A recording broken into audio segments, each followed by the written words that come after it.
A Stand Your Ground debate comes to Ohio.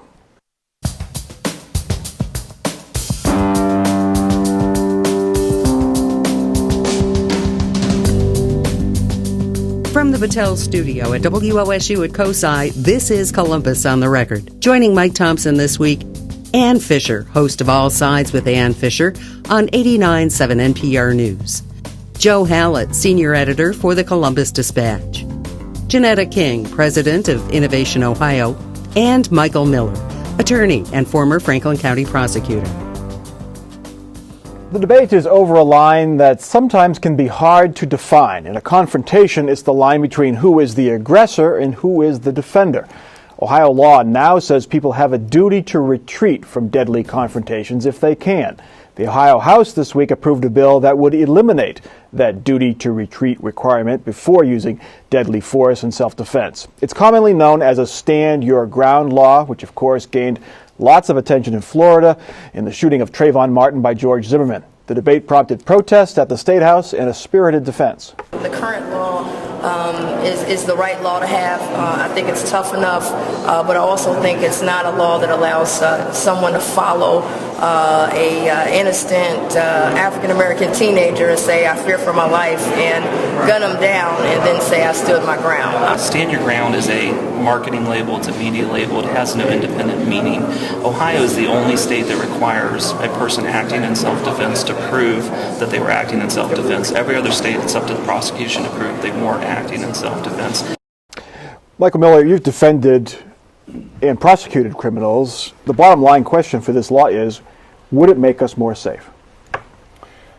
I don't think so. I don't think we need this law, but then I'm not for a lot of the gun laws that we've had, I suppose different from most people in my party. I just don't think it's necessary. I've been doing this a long, long time. I suppose in the courts 45 years. And I don't think that what we have now is broken. And I don't see any reason to change it. I don't believe it would make us any safer. And frankly, to me, it's a bit of an overkill. There's other things in there I don't like. I don't like the concept of training going from 12 hours to 4. Training hours, required training if you want a concealed carry permit, it would go from 12 hours to 4 hours. That's right. It's in the same bill. And I don't like the concept that certain felons who have been convicted can now carry weapons. Granted, they're not convicted of anything dangerous, no violence, but I just still don't like the general idea. I think this thing has worked all the years I've been around from both sides of the fence, has worked quite well. I think it's a good law that we have, and I just see no reason to change it. So why is the supporters say we need the change to clarify it, to make it so there's no question that you don't have to retreat if you're threatened, but you still have to prove that you've acted in self-defense. Do they have a point?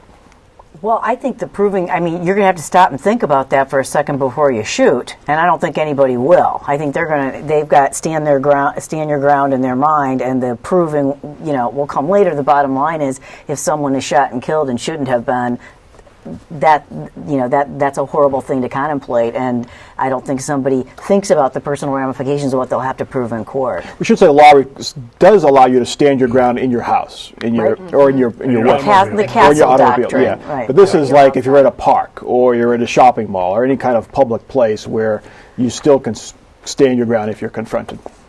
It seems to me to be an invitation to aggressiveness.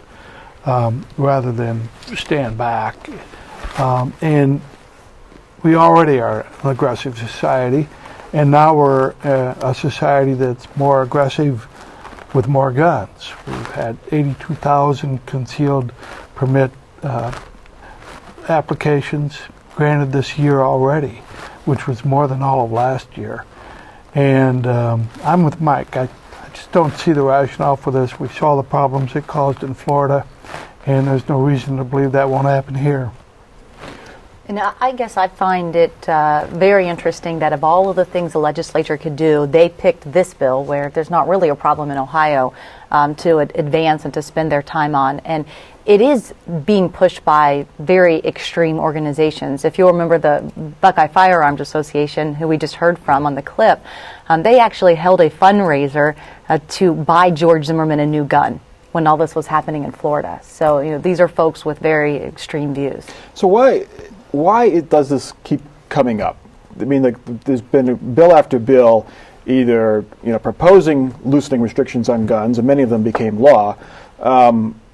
Is there a rash of infringement on gun owners' rights in Ohio?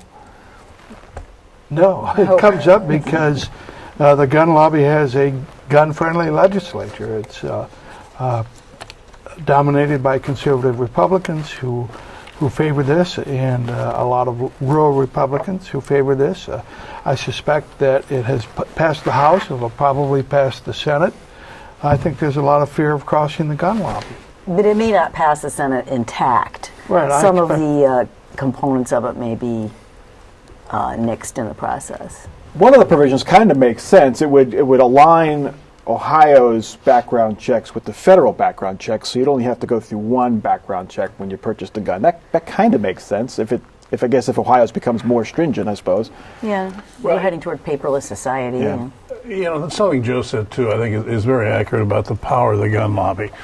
I mean, it's just there. It's certainly not limited to Ohio. I think very recently was it in Colorado, that they had a recall petition on two state senators, I think they were, that had voted against something that the gun lobby wanted. So they had a recall, and they knocked them both off.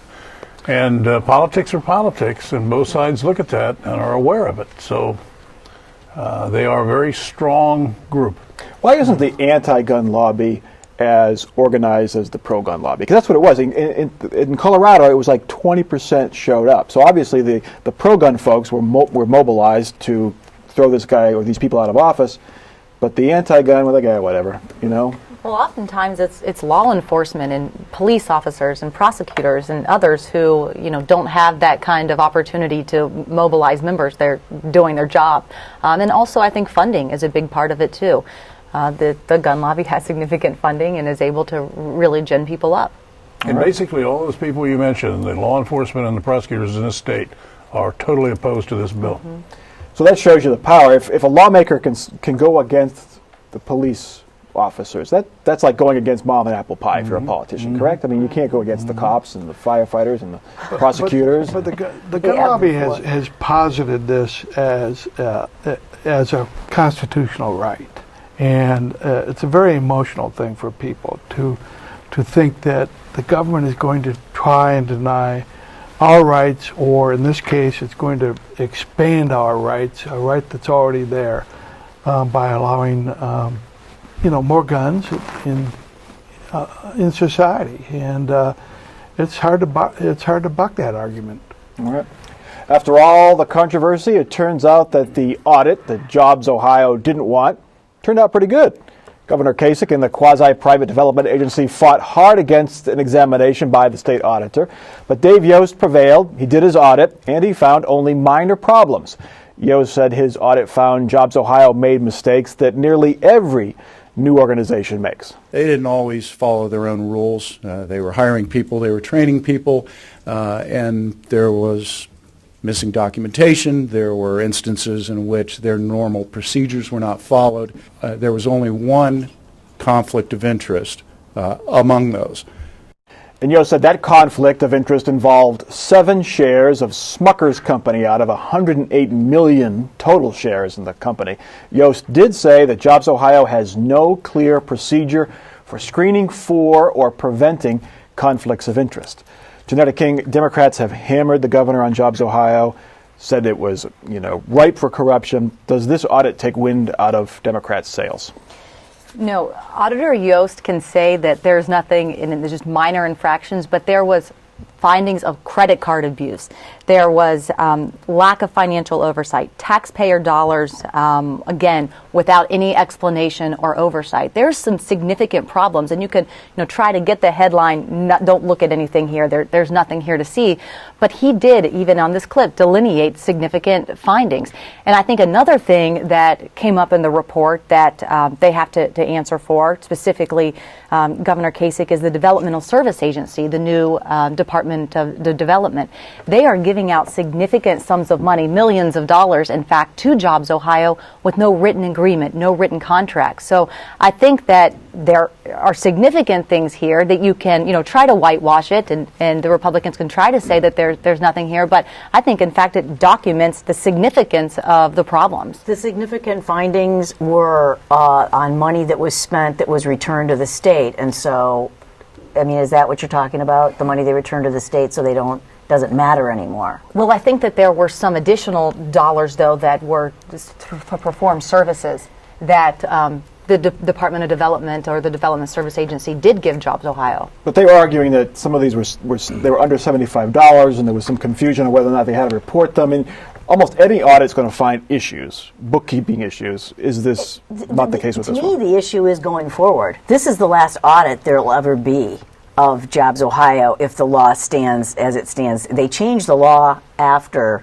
and made it impossible for them ever to have a public audit again. They're not going to have an independent auditor that's going to be selected by the Jobs Ohio board. With some consultation from the state auditor, but still not an elected auditor like Dave Yost is. And I do think that Dave Yost deserves a little credit for doing this because he did it under enormous political heat. The Kasich administration, Governor Kasich, they were not happy with him for doing this. They passed the law, as Ann said, to preclude him from doing it again.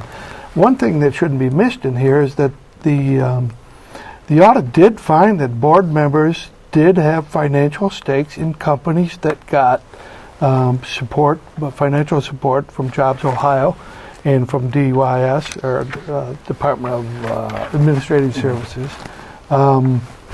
But they said that since those board members were not the ones who approved the money going to those companies, then that was okay. Is that just a technicality, Mike, that we're on the board that oversees this agency, but we're not the final, we stamp the check and say, here it goes.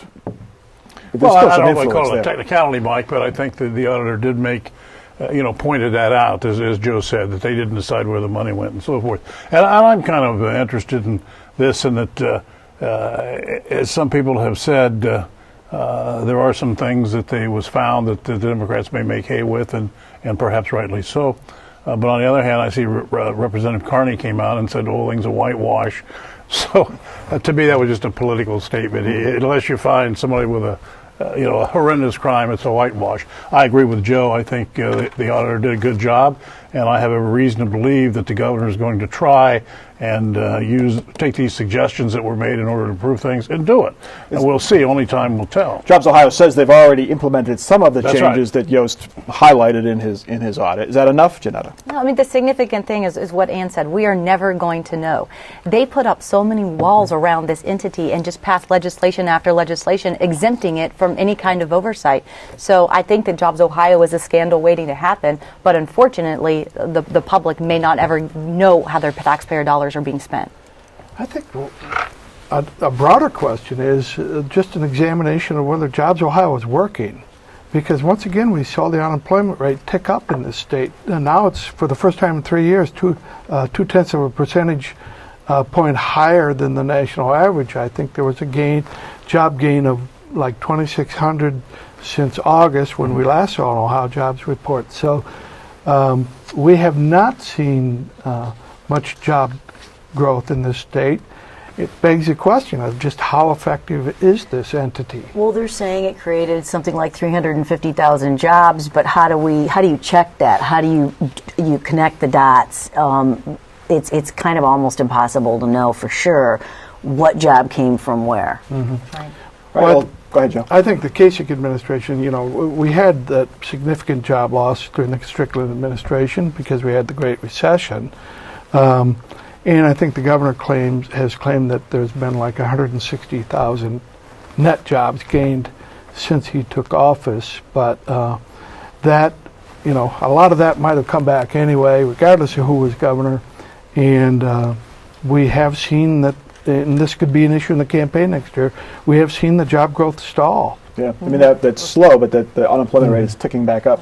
And we're 44th in the country. And so even compared to our peers, we're not doing well. It's going to be 2012 in reverse, it could have been worse, but, we're not doing too badly. That's what the Kasich is going to say, and then it would be the opposite of what Obama and Romney were saying 2 years ago. Ed Fitzgerald has a partner in his bid to unseat Governor Kasich. Fitzgerald this week named Cincinnati area State Senator Eric Kearney as his running mate. The Democratic ticket now has geographic balance. Fitzgerald from Northeast Ohio, Kearney from the Southwest, and it has racial balance. Joe Hallett, why Eric Kearney? Well, for the reasons you stated, geography and racial balance. He is from Hamilton County, which has become somewhat of a swing county. Governor Kasich won it by about 11,000 votes in 2010, but President Obama won it twice. And now we have 3 members of the Democratic statewide ticket who are from Hamilton County. It's a voter-rich, big county. And I think that I even talked to a number of Republicans who said it was a smart choice. I think Senator Kearney he's respected, he's kind of soft-spoken, he's very thoughtful. And I think that Ed Fitzgerald has had some problems with black leaders, particularly up in Cleveland, for various reasons, and this should shore up his support with black voters. Janetta, you worked for Governor Strickland, and he took some criticism, or there was some trouble in attracting African-American voters in 2010. Does this help the Democratic ticket this time around? I think it is positive for the Democratic ticket. I think we're going to have a Democratic ticket this year that looks a lot more like Ohio than the Republican ticket. And I think that is something significant, that Ohioans can see themselves in their leaders. We have a lot of women on the ticket, diversity, and I think it's something that's going to be meaningful to Ohioans. But, African-American is other reasons why, but a lot of Ohio African-Americans voted for Obama in droves. Of course, he's an African-American president. That's a different story. Why did Ted Strickland have trouble with African-American voters, and why has Ed Fitzgerald, the perception is anyway, have trouble attracting African-American voters? I'm not sure we know about where Ed Fitzgerald is with African-American voters. I'm sure there are going to be some issues as you're trying to build your campaign coalition to try to get everyone on board and lined up. But I don't think as a mass, as a block of voters, that we know that he has issues. I do think, though, this is a great step to make that a non-issue if he does have that. He's also a proven fundraiser, right? He raised a lot of money for Obama, and that has got to come in handy. I'm sure his Rolodex is filled with potential donors, and as far as I can see, Ed Fitzgerald hasn't done too swell in that department. So, Michael Miller, how do Republicans go after Senator Kearney? Well, I don't know what you do, Mike. Like Joe, I talked to a very partisan Republican today, and he had nothing but good things to say about the appointment. He likes him personally.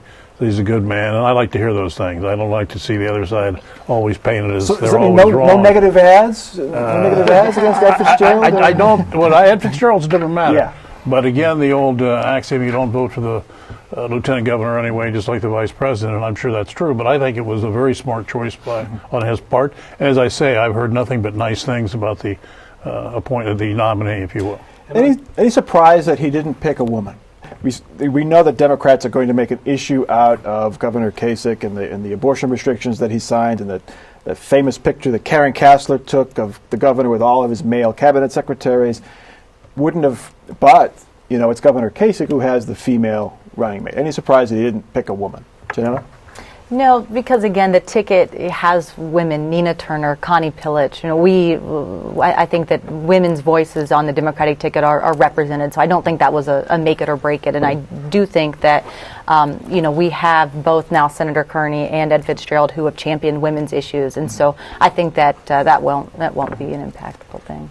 And I think Mike makes a good point that you don't really vote for a second banana on a ticket, but the way they'll attack Eric Kearney is from his voting record. He, like all legislators, he's got a voting record, and there'll be things they can pick out and attack in that. Okay. It looks like Columbus voters may be able to decide on a plan that would pave the way for public financing of city council and mayoral campaigns. Under the plan, if candidates for city council and mayor agree to limit their spending, they would be eligible for public funds provided by casino taxes. Supporters say the plan would give challengers a chance against very well-funded incumbents. Ann Fisher, we cannot remember the last time a challenger knocked off an incumbent member of Columbus City Council. They just are outgunned from the get-go.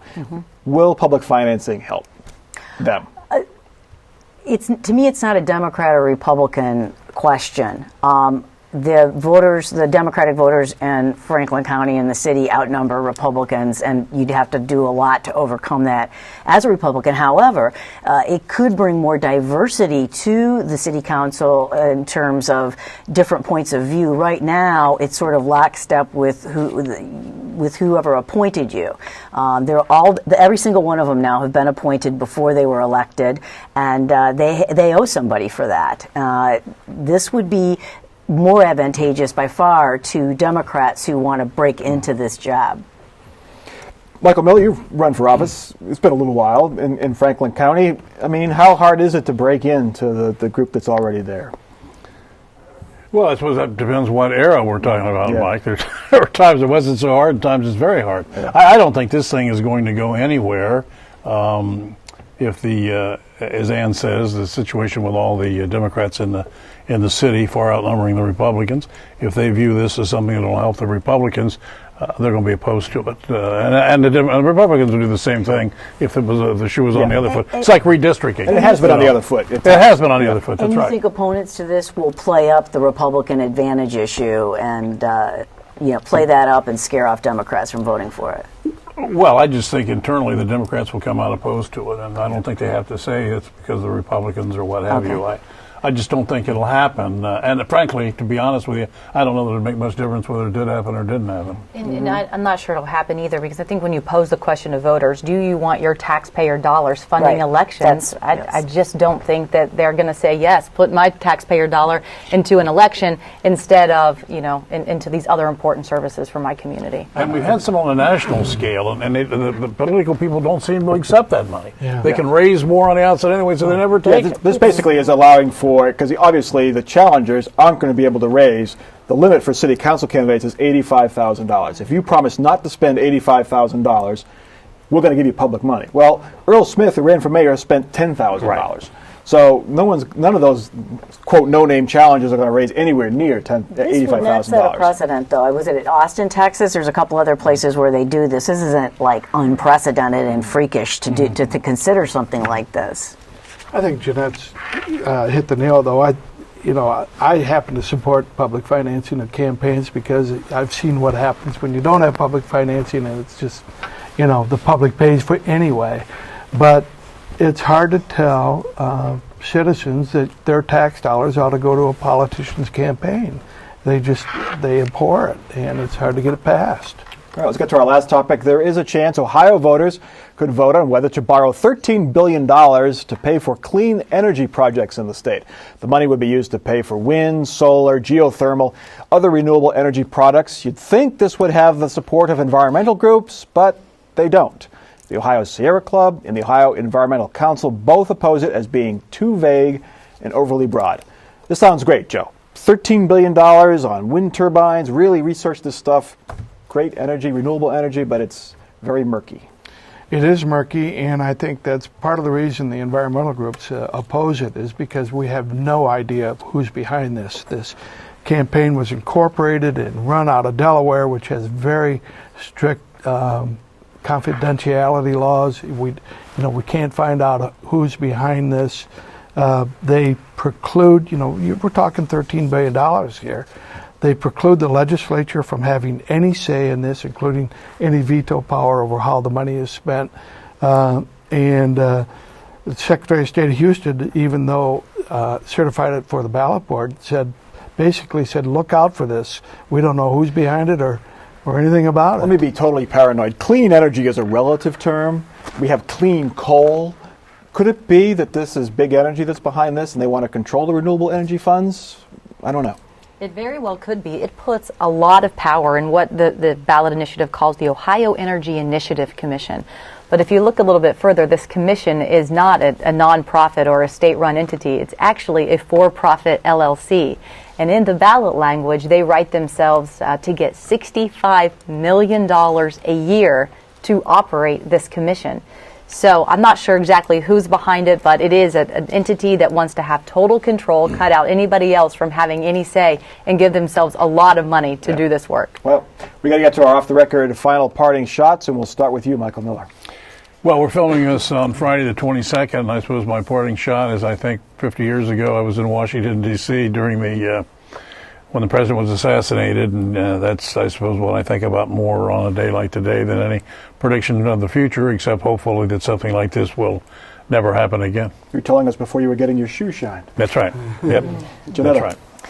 So instead of focusing on Jobs Ohio, I really think Governor Kasich could give a hard look to the jobs that are being lost in southeastern and eastern Ohio at the Ormet plant. 1,000 jobs are gone, and there's nothing that he or the PUCO is doing about it, and they could. Joe. Democrat Ed Fitzgerald, more than anything, needs a big turnout next year in the election, because off-year elections are the turnout is down for Democrats, traditionally about 1.5 million behind a presidential race. It's going to be tough because Obamacare, we've had trouble with the rollout. It's only going to get worse next year, and I think it's going to depress Democratic turnout and improve Republican turnout. Ann. I'm just going to echo Mike's comments. I wonder, though, hopefully it'll never happen again, but you do wonder 25, 50 years down the road, will it be commemorated this way? Will people remember it? Will it have the impact, or are we turning a corner right now? People won't be around in 25 or 50 years who do remember it. I was in the second grade and watched the funeral. So those people will be long gone, and it makes me wonder where we're headed after that. All right, my comment is the irony is the folks pushing for campaign finance reform because they say they can't win elections are the folks who led the victory for or against the levy, even though they were vastly outspent by the mayor and the city council in that race. So money doesn't always win elections. That is Columbus on the Record for this week. Check us out online, Twitter, Facebook, wosu.org/COTR. For our crew, for our panel, I'm Mike Thompson. Have a good week.